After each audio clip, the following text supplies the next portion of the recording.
श्रीमद् भागवत के द्वारा तुम्हारे भाई की मुक्ति हो सकती है।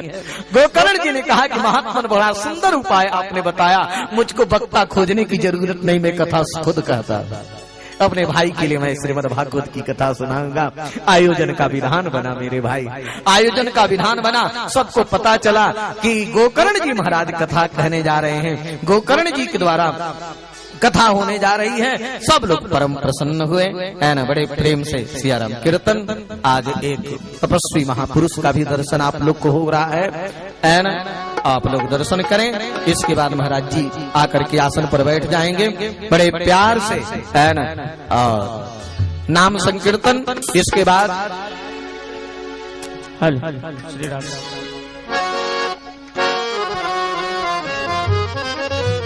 गोपाल राधे कृष्ण गोविंद गोविंद, गोपाल राधे कृष्ण गोविंद गोविंद,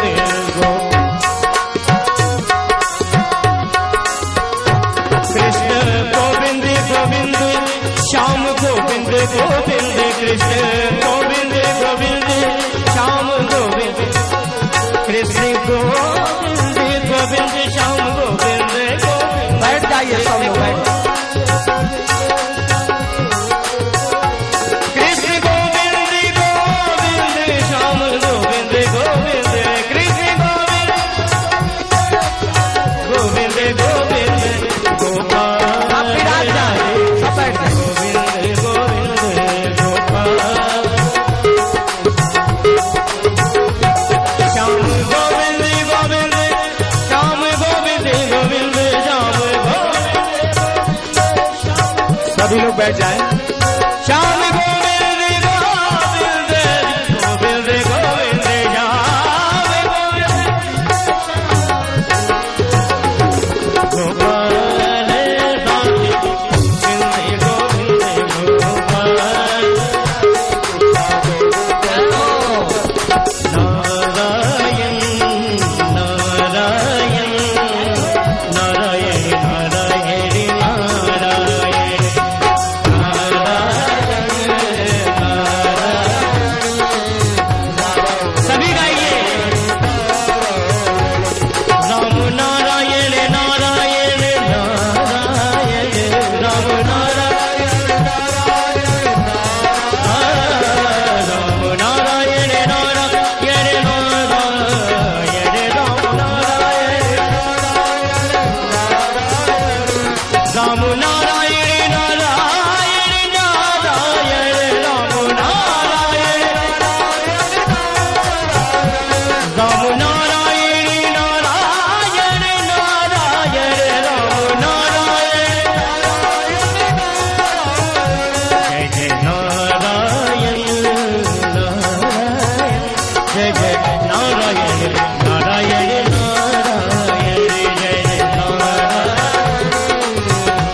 श्रीमद् भागवत महापुराण की जय। बस आप लोग बैठे रहें।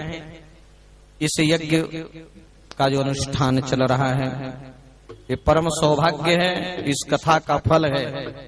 हमारे चित्रकूट धाम सिद्ध स्थल से पधारे हुए राजगुरु अनंत श्री विभूषित महाराज श्री संकर्षण प्रपन्नाचार्य जी महाराज का दर्शन, परम तपस्वी परम पूज्य संत का दर्शन हो रहा है। और आप लोग कथा का आनंद लें। इसके बाद महाराज श्री की भी आशीर्वाद आप लोग को प्राप्त होगा। बस और श्री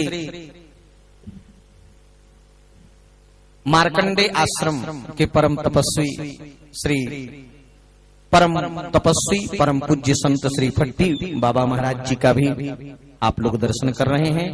ये परम सौभाग्य है।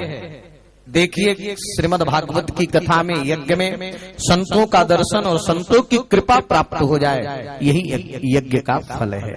अब आनंद लीजिए। बोलो भक्तवत्सल भगवान की। गोकर्ण जी महाराज ने निर्णय किया कि अपने भाई का मैं उद्धार करूंगा। और भगवान सूर्य ने स्पष्ट वाणी में कहा कि अगर अपने भाई का उद्धार चाहते हो तो श्रीमद् भागवत की कथा सुनाओ। गोकर्ण जी ने कहा कि इतना सुंदर उपाय है कि हमको वक्ता खोजने की भी जरूरत न, मैं स्वयं कथावाचक हूं, अपने भाई के लिए मैं कथा सुनाऊंगा। और देखिए, मरे हुए प्राणी को अगर भागवत श्रवण कराना है तो उसके लिए प्रतिनिधि होता है। अगर बाप को कथा सुनानी, बाप की मृत्यु हो गई है तो पुत्र प्रतिनिधि के रूप में बन सकता है, प्रतिनिधि हो सकता है। अगर पत्नी को कथा सुनानी है, अगर पत्नी मृत्यु हो गई है तो उसको कथा सुनाना है तो पति प्रतिनिधि। अगर माने जिसका कोई नहीं है तो उसके वंश में कोई उसको प्रतिनिधि बनाया जा सकता है। गोकर्ण जी महाराज एक ब्राह्मण को प्रतिनिधि रूप में तैयार किए, व्यवस्था हुई, सब लोग आ रहे हैं। जितने कल्याणकामी हैं, जिनको कल्याण की कामना है, ठाकुर जी की कृपा पाने की इच्छा है, श्रीमद् भागवत सुनने के लिए सब लोग आए। बड़ी भीड़ हुई, इतनी भीड़ हुई कि महाराज देवता भी आश्चर्य, देव विस्मय कारक, बड़ी भीड़ हुई। सब लोग अपना कल्याण करने के लिए आए। महात्मा गोकर्ण जी व्यासपीठ पर विराजमान हुए, सभी श्रोता गण बैठ गए। धुंधकारी के निमित्त कथा हो रही है। धुंधकारी प्रेत योनि को प्राप्त हो गया है। उसने सोचा कि मुझको कथा सुननी है। वहीं पर एक 7 गांठ का बांस था, उस बांस के छिद्र में हवा के रूप में बैठ गया और कथा सुनने लगा। श्री गोकर्ण जी महाराज प्रथम दिन प्रथम स्कंध की कथा को जब पूर्ण किए, सूर्यास्त के समय जब कथा का विराम हुआ तो 7 गांठ का जो बांस था, उस बांस का प्रथम गांठ तड़ाक की आवाज करके फटी। दूसरे दिन दूसरी, तीसरे दिन तीसरी, चौथे दिन चौथी, 5वें दिन 5वीं, 6वें दिन 6वीं और 7वें दिन 7 गांठें फट गईं। और वहां ध्यान दीजिएगा, धुंधकारी जो महापापी था, प्रेत था, श्रीमद् भागवत की कृपा से दिव्य रूपधारी बन करके आया है। बोलो श्रीमद् भागवत महापुराण की। दिव्य रूप धरो जात तुलसी दाम मंडित। उसके गले में तुलसी की माला, ध्यान दीजिएगा, गले में तुलसी की माला। जब तक हमारे यहाँ वैष्णव में तुलसी माला है ना, कि बड़ा महत्व है, तुलसी जी का बड़ा महत्व है। जिसके गले में तुलसी जी, जो तुलसी जी का पूजन करता है, तुलसी जी को धारण करता है, वही भगवत धाम का अधिकारी। ये पापी था, इसके गले में तुलसी, लेकिन आज जब तक गले में कंठी नहीं, तुलसी नहीं, ये भगवत धाम का अधिकारी नहीं हो सकता है। इसलिए तुलसी दाम मंडिता, इसके गले में तुलसी जी की माला और पीतबासा पीतांबरी। और श्रीमद् भागवत जो सुनता है, भगवान उसको अपना सारूप्य प्रदान करते हैं। भगवान का रूप बन गया महाराज।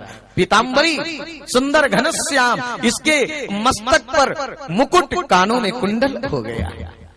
अपने भाई को प्रणाम किया, हे मेरे भ्राता, मैंने बड़ा कष्ट पाया और संत की कृपा का परिणाम, इस श्रीमद् भागवत की कृपा का परिणाम धन्य है। श्रीमद् भागवत की कथा जो प्रेत पीड़ा को भी मुक्त कर दे, प्रेत का भी उद्धार कर दे।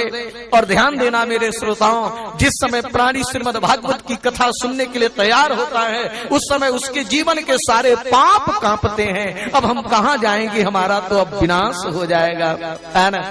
चाहे सूखी लकड़ी हो, चाहे गीली लकड़ी हो, अग्नि जला ही दे, है ना। इसी प्रकार से कैसा भी पाप हो, छोटा पाप बड़ा पाप, समस्त पापों को है ना श्रीमद् भागवत जी समाप्त ही कर देती हैं, है ना। इसके बाद धुंधकारी ने बड़ी स्तुति किया है, विनय किया है। इस जीवन का सार है। अगर मानव जीवन हमको प्राप्त हुआ है, इस जीवन की तीन ही गति है मेरे भाई। अगर आपका शरीरांत हो गया तो यहाँ तो आप सड़ जाओगे तो कीड़े बन जाओगे, कोई खा लिया तो विष्टा बन जाओगे, अगर जला दिया गया तो राख बन जाए, इसके अतिरिक्त कोई गति नहीं। इसलिए जीवन में अगर श्रीमद् भागवत की कथा, भगवान की कथा सुन लिया, उसका कल्याण हो जाए। उसी समय